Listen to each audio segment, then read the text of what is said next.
Hola, bienvenidas y bienvenidos a la temporada número 27 de Tecnópolis. ¿A que parece que estoy jugando con el dron? Bueno, sí, un poco sí. Pero hace tiempo que estos aparatos dejaron de ser juguetes. En el programa de hoy hablaremos de dispositivos y sistemas teleoperados, cómo funcionan y para qué sirven. De hecho, se usan cada vez más para llegar donde al ser humano le es difícil o imposible llegar, para realizar trabajos delicados o conducir vehículos muy lejanos. Hoy hablaremos de los dispositivos teleoperados más avanzados. ¡Empezamos!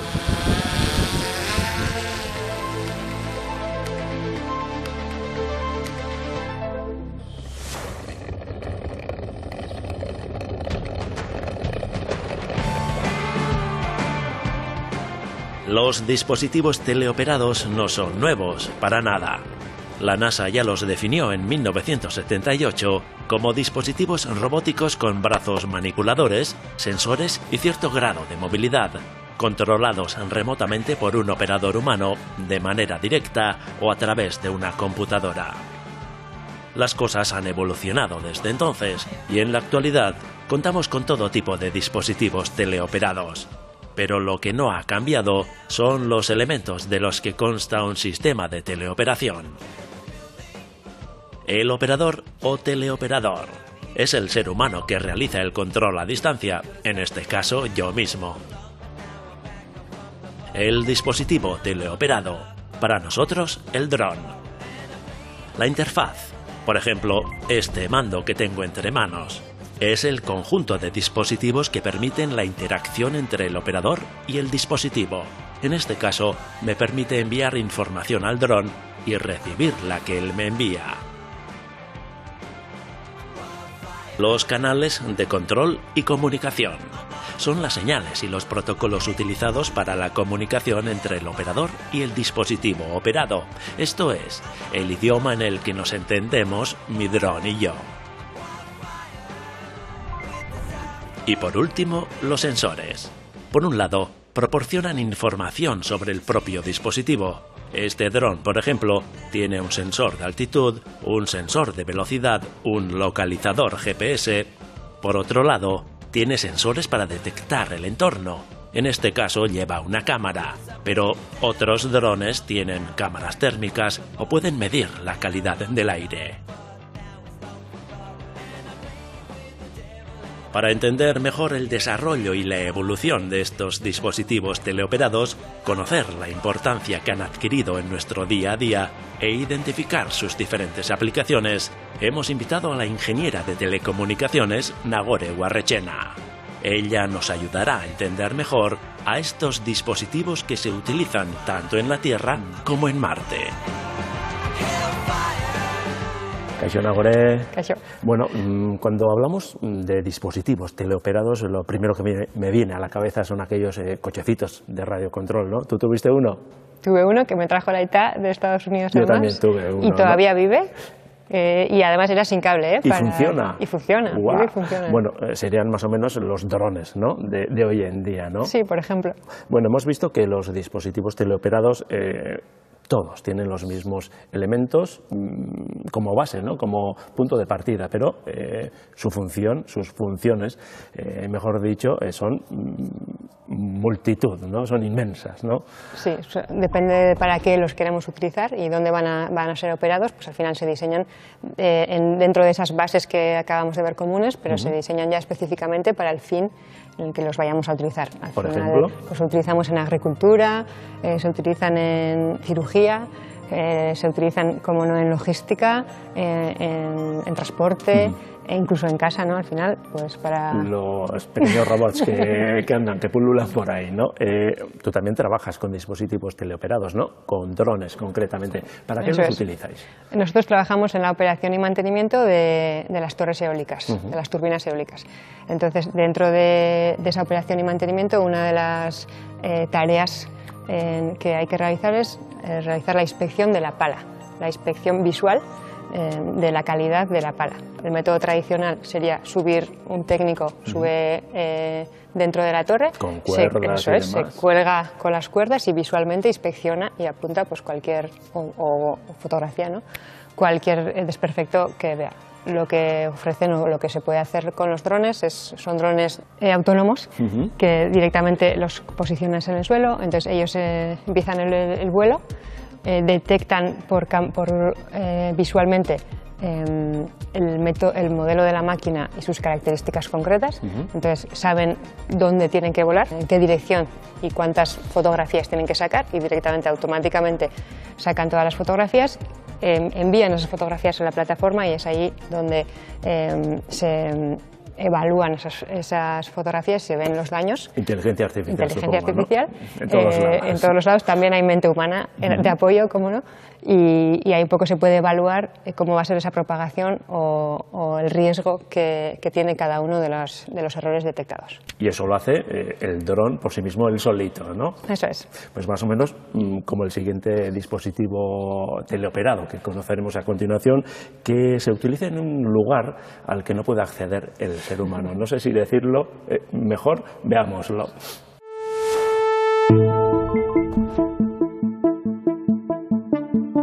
La Fuente Europea de Neutrones por Respalación, conocida también como ESS, es un centro de investigación que se está construyendo en Lund, Suecia.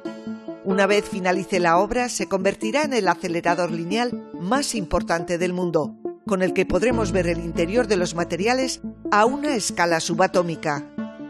Cuando entre en funcionamiento habrá zonas en las que no se podrá entrar, ni siquiera para trabajos de mantenimiento, y por tanto se tendrán que realizar de manera remota. Son importantes, ¿por qué? Pues porque somos capaces de hacer lo necesario, o sea, manipular algo o rescatar personas o ver lo que está pasando de manera remota y casi como si estuviéramos ahí.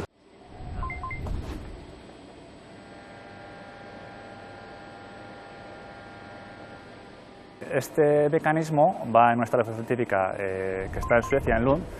Es un acelerador de partículas. Entonces, en ese camino de aceleración lo que tenemos es aceleramos los protones que llegan a una especie de búnker y ahí rebotan y salen por unos caminos como neutrones. En ese camino lo que hay son unas ventanas, que serían estas de aquí, las cuales hacen posible que dentro del búnker haya vacío, porque tiene que haber vacío, pero dejan pasar el neutrón. Techniker, el centro de investigación asociado a la alianza BRTA, ha desarrollado y fabricado un mecanismo robótico de mantenimiento personalizado para esas ventanas. Básicamente tiene 4 brazos que cogen la ventana desde esa zona de abajo y esa zona de arriba, y luego un atornillador que tiene unos ejes que mueven el atornillador y facilitan el atar o el soltar los tornillos. Las 42 ventanas opacas de aluminio son una pieza clave del acelerador de partículas. Deben funcionar correctamente y por ello es importante que el mecanismo de mantenimiento esté siempre preparado para cambiar y reparar las ventanas si hay algún imprevisto. Al ser un espacio tan reducido, se utilizará un elevador para que el mecanismo de mantenimiento suba a la altura de las ventanas y lleve a cabo su trabajo de modo autónomo. Para el desarrollo lo que hemos utilizado ha sido capacidades en cuanto a diseño mecánico, diseño eléctrico, diseño software, diseño control, temas de visión también nos tiene que saber. Esta es la interfaz desde donde se controla el mecanismo. El robot funciona de manera autónoma, pero cuenta con sensores como el de visión artificial que ayuda al operador u operadora en caso de que tuviera que intervenir. Lo que podemos ver en el control o en el ordenador que se opere, al final lo que tenemos es un poco una visión de la zona de trabajo de interés. Al final la zona de trabajo de interés aquí son los bulones que cogen la ventana y luego la otra zona de interés que tenemos es el atornillado. Entonces para atornillar lo que tenemos también es, para ver si atornilla bien o está soltando bien, lo que tenemos una cámara que te hace zoom a la zona de trabajo de interés y luego por otro lado lo que tenemos por detrás una sensórica que nos dice si está operando bien o no. Las condiciones extremas del espacio han obligado a estos investigadores a diseñar una solución a medida, trabajando codo con el equipo de la ESS. Al final es una aplicación especial que condiciona bastante cómo es la solución, porque no puedes utilizar cualquier material, no puedes meter lubricación, la electrónica tampoco puedes meter cualquier electrónica. Instalarán el mecanismo en Suecia este otoño. Lo que es una evidencia es que los robots teleoperados ofrecen cada vez más posibilidades para trabajar en entornos extremos. Estamos intentando que remotamente una persona pueda estar ahí. Entonces, todo lo que son los sentidos tenemos que ser capaces de replicarlo, ¿vale? Entonces, hay mucho camino por hacer, estamos en ese camino, pero día a día salen cosas nuevas.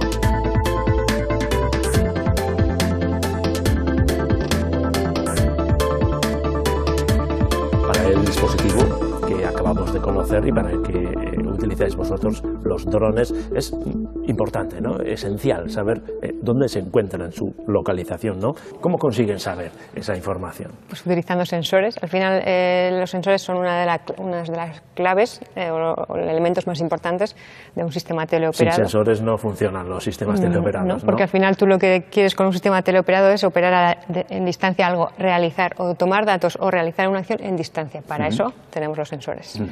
Entonces, luego sí que se distinguen diferentes tipos de sensores, pues los sensores internos, los que nos dan un poco de información sobre cómo está mi dron o cómo está mi aparato que estoy dirigiendo, pues cómo está de nivel de batería, cómo está de temperatura, si es crítico la presión que está soportando, cuál es el nivel de presión y otras 1000 variables que tenemos que tener en cuenta a la hora de operarlo. Eso por una parte. Sensores internos, podrían decirse. Y por otra parte están los sensores externos. Dependiendo de su misión. ¿Para qué sirve ese aparato? Si sirve para sacar fotos o para inspeccionar algún elemento, pues necesito que la cámara sea muy precisa o necesito tener un micrófono para escuchar los sonidos que hay ahí, o si voy a tomar muestras, necesito algo que me vaya a tomar muestras de ese espacio o lo que vaya... Un poco como las herramientas de una navaja suiza, ¿no? Más o menos, ¿no? Eso es. Dependiendo de para qué voy a utilizar ese dron, lo tengo que diseñar con unos u otros sensores.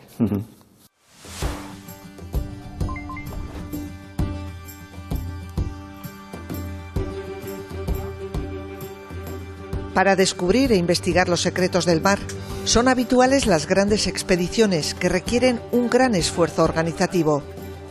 Pero gracias a los últimos avances tecnológicos, los científicos también cuentan con instrumentos ligeros y eficaces.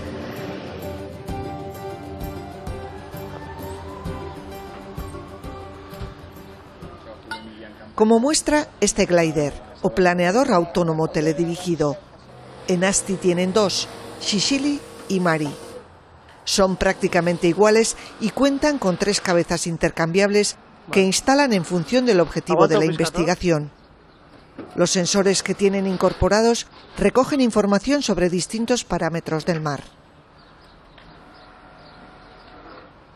Tenemos una cabeza enfocada más al sector pesquero, donde lleva montada una sonda acústica y un CTD, que es un sensor que mide temperatura y salinidad, y la sonda acústica sirve para medir abundancia de biomasa, ¿vale? Pues la cantidad de peces que podemos observar.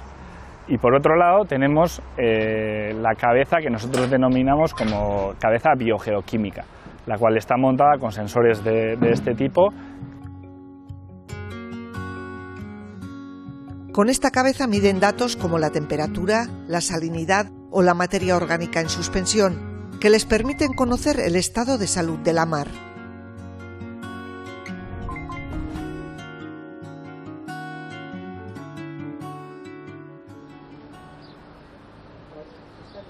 Una ventaja importante del glider es que no tiene hélices y no utiliza combustibles fósiles, por lo que su huella de carbono es cero.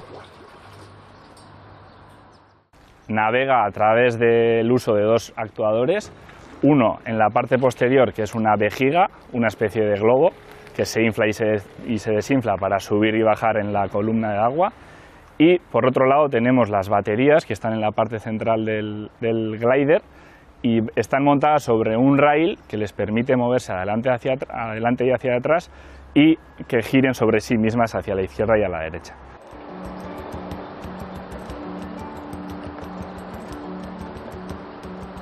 Antes de echarlo al mar, hay que calibrar el planeador para que mantenga el equilibrio. Se le coloca una de las cabezas en función de los datos que se quiera recopilar y se configura para que realice un trabajo concreto en un lugar concreto.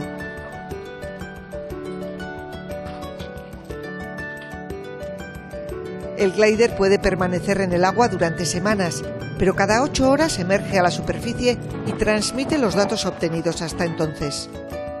Es el momento de ajustar su configuración si fuera necesario, ya que se trata de un planeador teledirigido.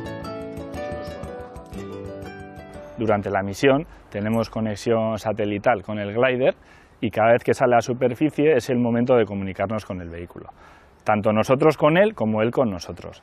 Y también es el momento para nosotros, para observando esos datos que obtenemos en tiempo real, corregirle, mandarle instrucciones distintas a las que ya la habíamos programado, dependiendo, por ejemplo, de si viene un temporal y queremos que esté a salvo, lo mandamos a que esté más tiempo abajo y no esté en superficie.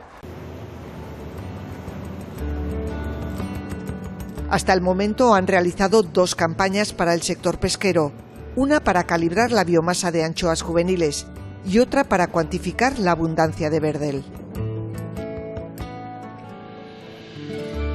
El glider que acabamos de conocer se programa para que vaya por sí mismo al sitio que queramos, ¿no? Pero hay otros dispositivos que hay que manejarlos en persona, ¿no? Hay diferentes niveles de autonomía dentro del mundo de los dispositivos teleoperados, ¿no? Eso es, eso es. Hay dispositivos que son totalmente autónomos, ellos saben lo que tienen que hacer y los hacen solos, sin casi interacción o supervisión humana. Y el otro extremo serían los drones teleoperados o cuando estoy operando un equipo en tiempo real. Al final, si estoy haciendo una operación quirúrgica, pues necesito estar ahí a tiempo real y recibir los datos a tiempo real. Esos distintos niveles de autonomía condicionarán, por supuesto, los interfaces que se utilizan, ¿no? Para manejar esos dispositivos, ¿no? Cuando el dispositivo es casi autónomo o autónomo, al final la interfase, que es la forma en la que yo le voy a enviar los datos y él me va a responder con sus datos, está más centrado en la programación. Y cuando el dispositivo es teleoperado, cuando yo estoy encima, cuando estoy dirigiendo un coche teledirigido, el objetivo de la interfaz es hacerme a mí el trabajo lo más sencillo posible. Entonces, por eso hay pantallas táctiles o tenemos joystick para que yo me centre en operar o en dirigir ese robot o ese dispositivo, en que haga lo que quiera que haga y no en voy a programar bien sin errores para que haga lo que tenga que hacer. Pero será diferente un dispositivo, por ejemplo, para manejar un barco de contenedores que, no sé, la precisión que necesita una operación quirúrgica, ¿no? Eso la interfaz no tiene nada que ver. Nada que ver, siempre hay que adaptarse al ámbito donde vas a utilizar ese dispositivo. ¿Y qué diferencia habría? Por ejemplo, si estoy manejando una grúa, pues lo que necesito es ver la operación que estoy haciendo y algo fácil, mecánicamente fácil, que me vaya a ayudar a dirigir esa operación. Ahora, si estoy realizando una operación quirúrgica, lo que quiero saber es en tiempo real lo que estoy haciendo y quiero saber feedback de esa máquina. Si estoy operando sobre una persona, pues por ejemplo, en lugar de verlo a distancia o en lugar de que me diga los datos en números, pues me interesa palpar o sentir la presión que estoy haciendo, por ejemplo, utilizando vibraciones o movimientos, esa máquina me va a dar feedback de mi trabajo. Entonces, para trabajos muy, muy precisos, pues es una ayuda.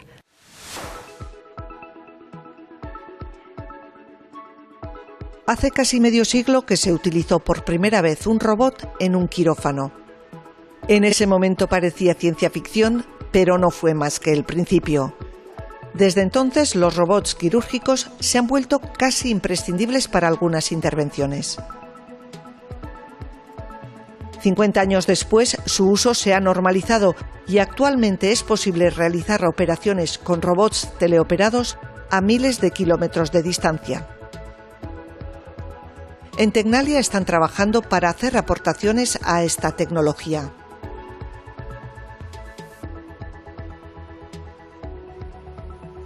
La robótica puramente teleoperada es una realidad en muchos lugares ya del mundo. Se han hecho pruebas a distancia desde países diferentes incluso. Un ejemplo es la ecografía que una médica realizó desde el Hospital Santa Marina de Bilbao a un paciente que se encontraba en Portugal.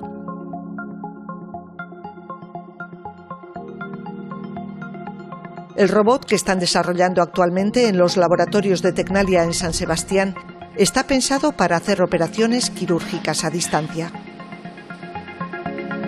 Aquí en realidad lo que tenemos es una plataforma de desarrollo. La tecnología robótica, los brazos, los joysticks que se usan para telemanipular los brazos son iguales que los que podría usar un robot en un quirófano, pero aquí esto es un prototipo de desarrollo donde nos permite desarrollar las tecnologías básicas de control de los movimientos de los brazos, de realimentación sensorial para el cirujano, etc. Unas gafas de realidad aumentada ofrecen una visión real del paciente. Los brazos del robot se manipulan por medio de 2 joysticks y un pedal.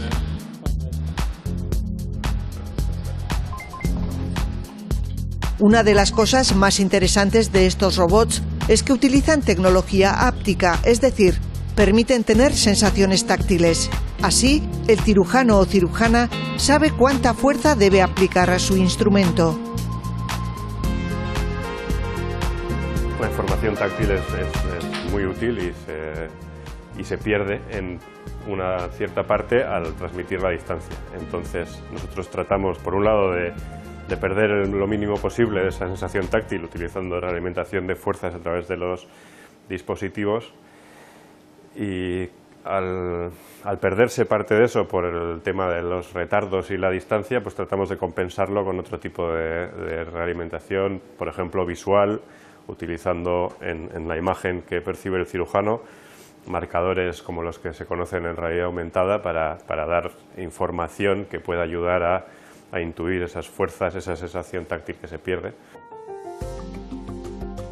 La lista de intervenciones realizadas con robots teleoperados va creciendo poco a poco. La mayoría corresponden a cirugías abdominales laparoscópicas. Las ventajas que proporciona van más allá de la precisión. Al estar el cirujano sentado en una consola ergonómica en lugar de estar manejando a mano los instrumentos, por un lado es más intuitivo para el cirujano, porque la laparoscopia tradicional, los movimientos que hace la herramienta tienen que ser invertidos con las manos porque está siempre trabajando a través de un punto de inserción y no es del todo intuitivo. Esta tecnología traerá ventajas también a los pacientes, que no tendrán que desplazarse hasta el hospital en el que se encuentra el cirujano especialista para una determinada operación.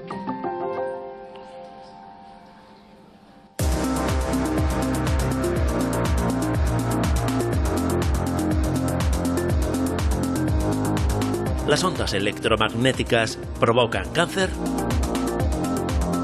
No todas.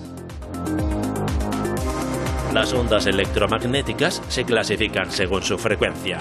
Las de frecuencias altas, como los rayos X con los que nos hacemos radiografías, o los rayos gamma que viajan por el espacio, sí, emiten radiación ionizante y pueden provocar cambios en nuestras células.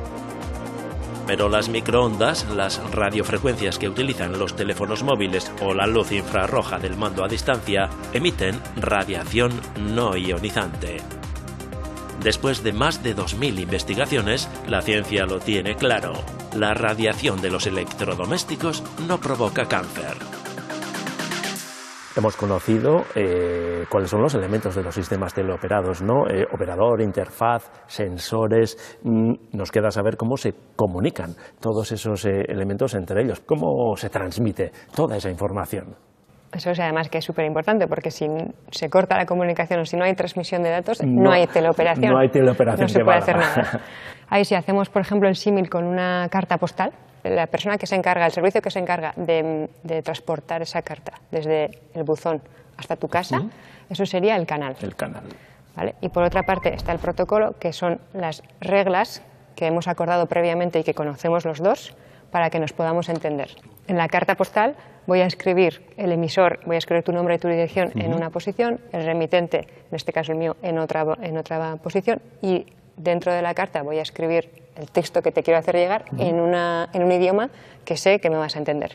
¿Vale? Todas estas reglas serían el protocolo. Protocolo. Es importante que los elementos, para que los elementos se entiendan entre sí y los dispositivos se comuniquen con propiedad, hablen el mismo idioma o utilicen el mismo protocolo. Eso es. Bueno, ahí tenemos diferentes canales de información, otra vez en función del ecosistema donde voy a trabajar. ¿Vale? Tenemos radiofrecuencias, tenemos canales satélite, comunicaciones 4G, 5G, comunicaciones móviles, tenemos Bluetooth, pues para, por ejemplo, los dispositivos de aquí al teléfono móvil. De aquí al teléfono móvil, en corta distancia, hay diferentes. Y lo mismo ocurre con los idiomas o con el protocolo de comunicación. Bueno, otra cosa es la velocidad de transmisión, ¿no? Es una cosa muy importante y crítica en ciertos dispositivos teleoperados, ¿no? Hablamos de la famosa latencia. ¿Qué es la latencia? La latencia al final es el retardo con el que yo recibo la comunicación. Al final sí es crítica en algunos ámbitos más que en otros, porque si estoy haciendo una operación quirúrgica no puedo permitirme el esperar 5 minutos a saber tiene que ser si instantáneo. Eso es, tiene que ser instantáneo. En otros momentos, pues para que a ti te llegue la postal creo que puedes esperar un poquito más, sí, ¿no? A tener mis noticias o no. Estamos terminando. ¿Cuáles son los retos tecnológicos, los mayores retos tecnológicos a los que se enfrentan los dispositivos teleoperados en el futuro? Pues un poco la latencia, como hemos comentado, la integración entre diferentes sistemas, diferentes sensores, diferentes escenarios, el consumo energético es crítico sobre todo en elementos con baterías, ya que no me puedo permitir que el dron, en este caso, pues esté se quede volando, sin batería ahí arriba, ¿no? La seguridad de los sistemas y también el tema de las interferencias. Según en qué área estoy trabajando, pues me pueden influir más o menos. ¿Y qué dispositivo teleoperado te gustaría ver en ese futuro? Dispositivo no lo sé, pero sí que me gustaría conocer y probar la forma de operar, una forma concreta de realizar esa teleoperación o de operarlo en remoto, que sería utilizando el cerebro humano, wow, solo con el pensamiento. Sí, ya sin necesidad ni de hablar ni de mover ningún músculo. Solo me provoca mucha curiosidad el saber cómo lograr eso y cómo. Es lo que viene. Lo conoceremos, lo veremos. Espero que sí. Oso ondo gana, para eskerrik asko.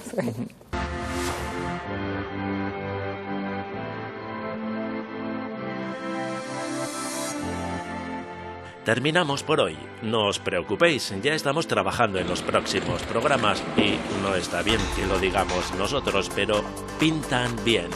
Conoceremos la cara desconocida de los neandertales. Seguiremos la pista del oso en los Pirineos y de la anguila en nuestros ríos. Disfrutaremos de la música. A partir de ahora y hasta finales de junio nos quedan aún muchos temas que ofreceros. La temporada acaba de empezar. Hasta la semana que viene. Agur.